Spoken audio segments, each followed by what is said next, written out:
Estamos con el doctor Villoldo, uroncólogo de Argentina, que nos hizo el favor de acompañarnos a este Congreso de la Sociedad Mexicana de Urología. ¿Cómo está, doctor? ¿Cómo lo ha tratado aquí en México? Bueno, ¿qué haces, Javier? Gracias. Bueno, es la segunda vez que vengo a Cancún. Ya me he hecho habitué de venir a México y, bueno, adaptándome a los tequilas y esas cosas. Así que sí, me han tratado súper bien. Gracias. Bueno, una de las preguntitas un poco enfocada a la plática que dio el doctor, para tener un poco más de información del manejo allá en su instituto en Argentina. Comentaba un poco de la linfadenectomía, la importancia de la linfadenectomía en cáncer de próstata.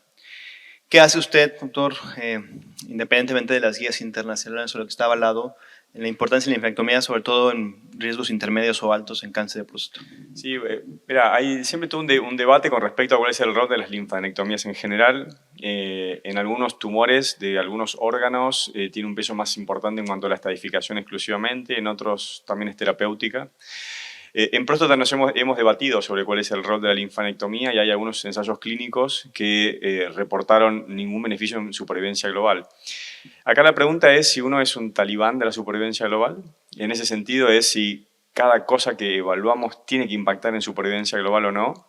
Yo creo que no, Creo que la linfadenectomía es una opinión totalmente personal, cada vez se hace menos. Me parece que en eso soy un poco crítico. Inicialmente en la incorporación de la cirugía robótica, que consume más tiempo que la laparoscópica, empezaron a hacer menos linfadenectomías por un tema de tiempo. Desde que yo cirugía robótica también me doy cuenta que es verdad, que simplifica un montón no hacerla, pero creo que estadifica mejor. Creo que hay un montón de pacientes que deberíamos evitársela, especialmente los riesgos bajos o los intermedios favorables.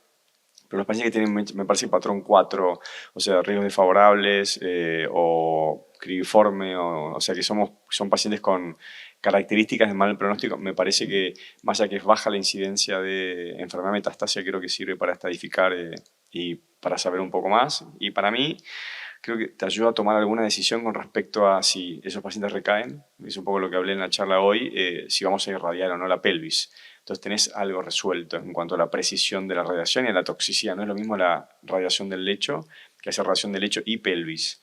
Entonces, bueno, me parece que lo que hay que balancear es si le ofrecemos al paciente una linfadenectomía que puede generar algo más de eventos indeseados, linfocel, linforrea, o le evitamos eso, pero posiblemente si recae quizás tengamos que radiar la pelvis, con la toxicidad de la pelvis.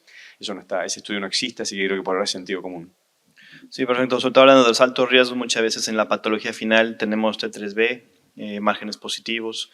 En ese tipo de pacientes que seguramente los considera usted con adyuvancia, ¿considera algún esquema diferente para bloqueo, tiempo, tipo de hormonas que utiliza para bloquearlos en esos pacientes que por patología salieron T3B, digo N1 no, pero T3B márgenes positivos? ¿Cuál es su conducta con ellos? Sí, es buena la pregunta. Más allá que hay una innumerable cantidad de estudios y de los que le hablamos un poquito hoy, hay mucha cosa de arte, porque ninguno de todos esos estudios responden el 100% de las preguntas. Así que en general, así como concepto básico, cuando peores son las características del paciente, cuando el tumor tiene patrón 5 como patrón primario o secundario, o tiene márgenes o enfermedad extraprostática, soy partidario de hacer adyuvancia. También soy partidario de utilizar hormonas, que eso es lo que dicen los estudios. Bueno, ahí el timing, es decir, cuánto tiempo de hormonas, es difícil precisarlo, pero en general los peores pacientes necesitan más tiempos de hormonas. Así que posiblemente en función al Radicals HD, si uno tuviese que elegir entre un esquema corto o largo, posiblemente elige un esquema largo, especialmente en esos que son los peores pacientes. Hay una herramienta muy útil que todavía no está disponible salvo en Estados Unidos, que es inteligencia artificial, y Antera es un sistema que no entendemos bien cómo genera el cálculo, pero es capaz de predecir qué paciente necesita hormonas en función a largo o corto, independientemente del Gleason. ¿Sí? Chequea o evalúa otros factores que todavía no lo sabemos, porque es una empresa privada y eso está patentado.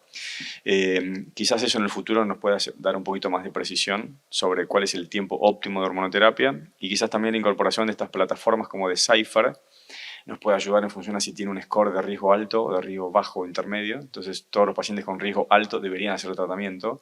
Lo que no te dice es cuánto tiempo de hormonas y qué hormona y si lo puedes intensificar.